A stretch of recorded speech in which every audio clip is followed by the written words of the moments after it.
आज है 16 फरवरी 2026 दिन सोमवार। नमस्कार, जय जोहार। चलिए देखते हैं छत्तीसगढ़ की 25 फटाफट बड़ी खबरों को। लेकिन इससे पहले आप वीडियो को कहां से देख रहे हैं, कमेंट बॉक्स में बताना बिल्कुल ना भूलें। भारत का पाकिस्तान पर कहर, 61 रन से रौंदकर सुपर 8 में धमाकेदार एंट्री। टी20 वर्ल्ड कप में भारत ने पाकिस्तान को 61 रन से करारी शिकस्त दी। पहले बल्लेबाजी करते हुए टीम इंडिया ने 176 रन का चुनौतीपूर्ण लक्ष्य रखा।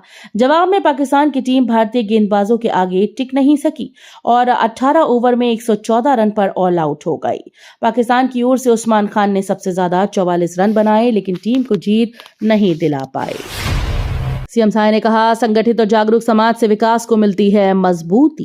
विष्णुदेव साय ने कहा कि समाज जब संगठित और जागरूक होता है तभी विकास को वास्तविक मजबूती मिलती है। उन्होंने सामाजिक सहभागिता को शासन की योजनाओं की सफलता की कुंजी बताया।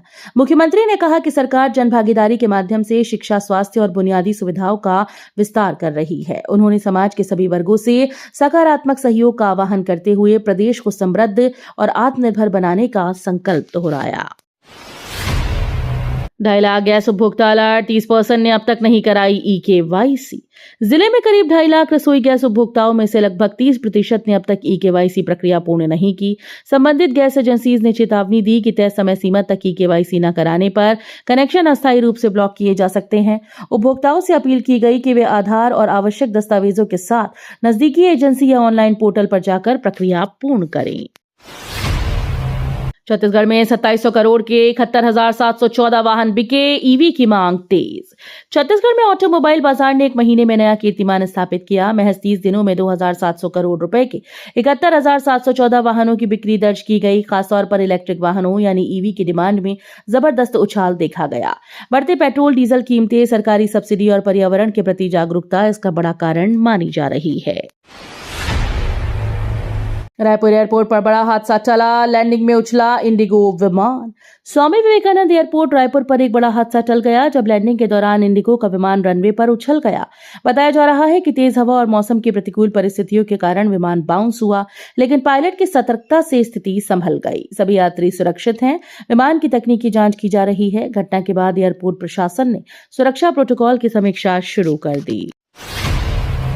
नक्सल प्रभावित जिलों की नई सूची जारी, छत्तीसगढ़ में सिर्फ 4 शामिल। केंद्र सरकार ने देश भर के नक्सल प्रभावित जिलों की नई सूची जारी की। ताजा सूची के मुताबिक छत्तीसगढ़ में अब केवल 4 जिले ही नक्सल प्रभावित श्रेणी में शामिल हैं। इसे सुरक्षा बलों की लगातार कार्रवाई और सफल अभियानों का परिणाम माना जा रहा है। वहीं शेष इलाकों में विकास कार्यों को गति देने की तैयारी है। सुरक्षा एजेंसीज बचे हुए क्षेत्रों में बड़े ऑपरेशन की रणनीति पर काम कर रही है। भूपेश बघेल राजनांदगांव पहुंचे, स्थानीय मुद्दों पर की अहम चर्चा। छत्तीसगढ़ के पूर्व मुख्यमंत्री भूपेश बघेल राजनांदगांव दौरे पर पहुंचे। इस दौरान उन्होंने पार्टी पदाधिकारियों और कार्यकर्ताओं और स्थानीय लोगों से मुलाकात की। बैठक में क्षेत्र के विकास कार्य, किसानों की समस्याएं, बेरोजगारी और कानून व्यवस्था जैसे मुद्दों पर विस्तार से चर्चा हुई। भूपेश बघेल ने कार्यकर्ताओं को एकजुट होकर जनहित के मुद्दे उठाने की बात कही। दौरे को लेकर राजनीतिक सरगर्मी भी तेज रही। छत्तीसगढ़ में 10,796 हेक्टेयर में ऑयल पाम, 7,315 किसान लाभान्वित। छत्तीसगढ़ में ऑयल पाम खेती को बढ़ावा मिल रहा है। राज्य में अब तक 10,796 हेक्टेयर क्षेत्र में ऑयल पाम का रोपण किया जा चुका है, जिससे 7,315 किसान सीधे तौर पर लाभान्वित हो रहे हैं। सरकार की विशेष योजनाओं और अनुदान के चलते किसान पारंपरिक फसलों के साथ अब नकदी फसल की ओर बढ़ रहे हैं। इससे किसानों की आय बढ़ाने और प्रदेश को खाद्य तेल उत्पादन में आत्मनिर्भर बनाने की दिशा में अहम कदम माना जा रहा है। छत्तीसगढ़ ड्रग्स तस्करी में पंजाब का सरगना गिरफ्तार, पाकिस्तान कनेक्शन की जांच। छत्तीसगढ़ में ड्रग्स तस्करी के बड़े नेटवर्क का खुलासा किया गया है। पुलिस ने इस मामले में पंजाब से मुख्य सरगना को गिरफ्तार किया। शुरुआती जांच में अंतर्राष्ट्रीय कनेक्शन की आशंका जताई जा रही है, जिसमें पाकिस्तान से जुड़े तार सामने आए। एजेंसीज फंडिंग, सप्लाई चेन और स्थानीय नेटवर्क की गहराई से जांच कर रही है। सुरक्षा एजेंसीज ने सतर्कता बढ़ा दी और पूरे मामले में अन्य संदिग्धों की तलाश जारी है। थाली में धीमा जहर, पशु उत्पादों से बढ़ रहा एंटीबायोटिक रेजिस्टेंस खतरा। विशेषज्ञों की चेतावनी है कि हमारी थाली में परोसे जा रहे कुछ पशु उत्पाद धीमे जहर साबित हो सकते हैं। पशुपालन में एंटीबायोटिक दवाओं के अत्यधिक उपयोग से एंटीबायोटिक रेजिस्टेंस तेजी से बढ़ रहा है। यही दवाएं दूध, मांस और अंडों के जरिए इंसानों तक पहुंचकर संक्रमण के इलाज को कठिन बना रही हैं। डॉक्टर्स का कहना है कि यदि समय रहते नियंत्रण न किया गया तो सामान्य बीमारियां भी गंभीर रूप ले सकती हैं। जागरूकता और सख्त निगरानी बेहद जरूरी है। धमतरी में दफनाए शव पर बवाल, ग्रामीणों का जोरदार प्रदर्शन।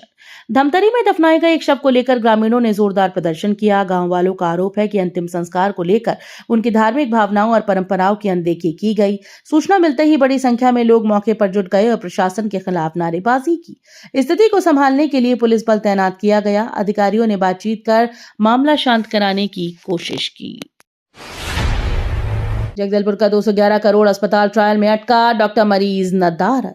जगदलपुर में 211 करोड़ रुपए की लागत से बना सुपर स्पेशलिटी हॉस्पिटल अब भी ट्रायल मोड में अटका है। आधुनिक सुविधाओं से लैस ये अस्पताल डॉक्टर्स की कमी और प्रशासनिक देरी के कारण पूरी तरह से शुरू नहीं हो सका। न पर्याप्त विशेषज्ञ डॉक्टर उपलब्ध हैं, न नियमित मरीजों की आवाजाही हो पा रही है। स्थानीय लोगों का कहना है कि करोड़ों की लागत के बावजूद स्वास्थ्य सुविधाओं का लाभ नहीं मिल पा रहा। हाईकोर्ट के आदेश से आंगनबाड़ी सहायिका की नौकरी बहाल। छत्तीसगढ़ हाईकोर्ट ने एक आंगनबाड़ी सहायिका की बर्खास्तगी को अवैध ठहराते हुए उसकी सेवा बहाल करने का निर्देश दिया। अदालत ने पाया कि बिना उचित सुनवाई और प्राकृतिक न्याय के सिद्धांतों का पालन किए उसे पद से हटा दिया गया। कोर्ट ने शासन का आदेश निरस्त करते हुए संबंधित विभाग को सहायिका को पूर्व पद पर पुनः नियुक्त करने के निर्देश दिए। 16 फरवरी से खुलेगा टी पोर्टल, दुर्ग में 1364 सीट्स पर प्रवेश। दुर्ग जिले में आरटीई के तहत निजी स्कूल में दाखिले के लिए ऑनलाइन पोर्टल 16 फरवरी से शुरू होगा। इस वर्ष कुल 1364 सीट्स पर प्रवेश दिया जाएगा। अभिभावक निर्धारित तिथि के भीतर ऑनलाइन आवेदन कर सकेंगे। आवेदन प्रक्रिया पूरी तरह से पारदर्शी रहेगी और चयन लॉटरी से किया जाएगा। शिक्षा विभाग ने सभी जरूरी दस्तावेज समय पर अपलोड करने की अपील की। नो हैंडशेक पॉलिसी बरकरार, टॉस पर सूर्या सलमान ने हाथ नहीं मिलाया। मैच से पहले टॉस के दौरान भारतीय कप्तान सूर्य कुमार यादव और पाकिस्तानी कप्तान सलमान आगा ने नो हैंडशेक पॉलिसी का पालन करते हुए हाथ नहीं मिलाया। दोनों खिलाड़ियों ने सिर्फ मुस्कुराकर और औपचारिक अभिवादन किया। सुरक्षा और मौजूदा परिस्थितियों के मद्देनजर ये फैसला लिया गया। हालांकि मैदान पर मुकाबला पूरी खेल भावना के साथ हुआ। क्रिकेट प्रेमियों के बीच इस दृश्य की काफी चर्चा रही, लेकिन मैच की प्रतिस्पर्धा और रोमांच पर इसका कोई असर नहीं पड़ा। लुधियाना में सीएसआईडीसी अध्यक्ष ने उद्योग प्रतिनिधिमंडल का नेतृत्व किया। लुधियाना में सीएसआईडीसी अध्यक्ष के नेतृत्व में उद्योग प्रतिनिधिमंडल ने अहम बैठकें की। इस दौरान औद्योगिकी विकास, निवेश बढ़ाने और बुनियादी सुविधाओं के विस्तार पर विस्तृत चर्चा हुई। स्थानीय उद्यमियों ने अपनी समस्याएं और सुझाव रखे, जिनके शीघ्र समाधान का आश्वासन दिया गया। प्रतिनिधिमंडल ने निर्यात बढ़ाने, नई तकनीक अपनाने और रोजगार सृजन को प्राथमिकता देने पर जोर दिया। सरगुजा ओलंपिक जिला स्तर पर 10,577 खिलाड़ियों की रिकॉर्ड भागीदारी। सरगुजा ओलंपिक के जिला स्तरीय आयोजनों में कुल 10,577 खिलाड़ियों ने उत्साहपूर्वक भागीदारी की। विभिन्न खेल विधाओं में ग्रामीण और शहरी क्षेत्रों के प्रतिभागियों ने अपनी प्रतिभा का प्रदर्शन किया। प्रतियोगिताओं के माध्यम से युवा खिलाड़ियों को मंच और प्रोत्साहन मिला। आयोजन का उद्देश्य खेल प्रतिभाओं को निखारना और स्वस्थ प्रतिस्पर्धा को बढ़ावा देना है।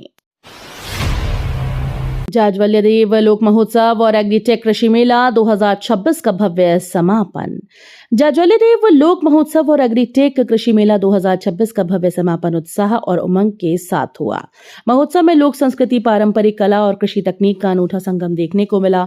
किसानों को आधुनिक कृषि यंत्रों, नई फसल तकनीकों और नवाचारों की जानकारी दी गई। सांस्कृतिक प्रस्तुतियों ने दर्शकों का मन मोह लिया। स्वामी आत्मानंद विद्यालय भर्ती पर गंभीर आरोप, जांच की मांग तेज। स्वामी आत्मानंद उत्कृष्ट विद्यालय योजना में शिक्षक भर्ती प्रक्रिया को लेकर गंभीर आरोप सामने आए। अभ्यर्थियों का दावा है कि कौशल परीक्षा और साक्षात्कार के नियमों में कथित रूप से बदलाव किए गए, जिससे पारदर्शिता पर सवाल उठे। प्रभावित उम्मीदवारों ने निष्पक्ष और स्वतंत्र जांच की मांग तेज कर दी। उनका कहना है कि भर्ती प्रक्रिया स्पष्ट और निर्धारित मानकों के अनुरूप होनी चाहिए। मामले को लेकर शिक्षा विभाग से स्पष्टीकरण की अपेक्षा की जा रही है। नई टीम के बाद आज छत्तीसगढ़ बीजेपी की बड़ी रणनीतिक बैठक। नई टीम के गठन के बाद आज छत्तीसगढ़ में भारतीय जनता पार्टी की बड़ी संगठनात्मक बैठक आयोजित होगी। इस अहम बैठक में प्रदेश पदाधिकारी, जिला अध्यक्ष, मोर्चा प्रभारी और बड़ी संख्या में कार्यकर्ता शामिल रहेंगे। बैठक में संगठन विस्तार, बूथ स्तर तक मजबूती, आगामी चुनावी रणनीति और सरकार की योजनाओं को जन जन तक पहुंचाने पर चर्चा होगी। नई जिम्मेदारियों के साथ टीम की ये पहली बड़ी रणनीतिक बैठक मानी जा रही है। गेट परीक्षा में नकल का खुलासा, जांच एजेंसी सतर्क। देश के प्रतिष्ठित इंजीनियरिंग प्रवेश परीक्षा गेट में नकल का मामला सामने आया है। प्रारंभिक जांच में संगठित तरीके से पेपर सॉल्व कराने और इलेक्ट्रॉनिक उपकरणों के इस्तेमाल की आशंका जताई जा रही है। परीक्षा केंद्रों की निगरानी फुटेज खंगाली जा रही है और संदिग्ध अभ्यर्थियों से पूछताछ जारी है। संबंधित एजेंसीज ने कड़ी कार्रवाई का संकेत दिया। मामले की गंभीरता को देखते हुए परीक्षा प्रक्रिया की सुरक्षा व्यवस्था और सख्त करने की तैयारी की जा रही है। छत्तीसगढ़ में तापमान 2 डिग्री बढ़ा, रायपुर सबसे गर्म, अंबिकापुर ठंडा। छत्तीसगढ़ में मौसम का मिजाज बदलता नजर आ रहा है। प्रदेश में तापमान में करीब 2 डिग्री सेल्सियस की बढ़ोतरी दर्ज की गई। राजधानी रायपुर सबसे गर्म रहा, जहां पारा 32 डिग्री सेल्सियस के पार पहुंच गया। वहीं अंबिकापुर सबसे ठंडा स्थान दर्ज किया गया। मौसम विभाग के मुताबिक आज आसमान साफ रहेगा। फिलहाल बारिश के कोई आसार नहीं। आने वाले दिनों में तापमान में और हल्की बढ़ोतरी संभव है। बीजेपी का कार्टून वार, भूपेश और राहुल पर तीखा राजनीतिक हमला। छत्तीसगढ़ में राजनीतिक बयानबाजी अब कार्टून वार तक पहुंच गई। बीजेपी ने सोशल मीडिया पर जारी कार्टून के जरिए पूर्व मुख्यमंत्री भूपेश बघेल और सांसद राहुल गांधी पर निशाना साधा। पार्टी का आरोप है कि विपक्ष विकास कार्यों पर भ्रम फैला रहा है, जबकि सरकार जनहित योजनाओं को तेजी से आगे बढ़ा रही है। वहीं कांग्रेस ने इसे मुद्दों से ध्यान भटकाने की कोशिश बताया। बिलासपुर में छात्र का अपहरण, चाकू दिखाकर कार में ले जाकर पीटा। बिलासपुर में एक स्कूली छात्र का दिन दहाड़े अपहरण कर लिया गया। बदमाशों ने स्कूल के सामने चाकू की नोक पर छात्र को जबरन कार में बैठाया और सुनसान जगह ले जाकर उसके साथ मारपीट की। घटना से इलाके में दहशत फैल गई। परिजनों की शिकायत पर पुलिस ने मामला दर्ज कर जांच शुरू कर दी। आसपास लगे सीसीटीवी फुटेज खंगाले जा रहे हैं और आरोपियों की तलाश तेज कर दी गई। सूर्य कुमार की सेना ने कोलंबो में पाकिस्तान को हराकर रचा इतिहास। सूर्य कुमार यादव की कप्तानी में भारतीय टीम ने कोलंबो में पाकिस्तान को करारी शिकस्त दी। रोमांचक मुकाबले में भारतीय बल्लेबाजों और गेंदबाजों ने शानदार प्रदर्शन किया। लक्ष्य का पीछा करते हुए टीम ने आत्मविश्वास और आक्रामक अंदाज दिखाया। गेंदबाजों ने शुरुआती झटके देकर पाकिस्तान की कमर तोड़ दी। इस जीत के साथ भारत ने टूर्नामेंट में अपनी दावेदारी और भी मजबूत कर ली। बांग्लादेश शपथ समारोह में नहीं जाएंगे पीएम मोदी, ओम बिरला करेंगे प्रतिनिधित्व।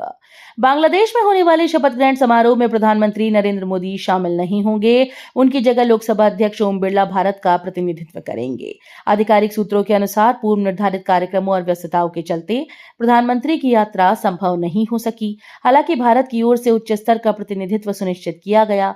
इसे दोनों देशों के मजबूत कूटनीतिक संबंधों का संकेत माना जा रहा है।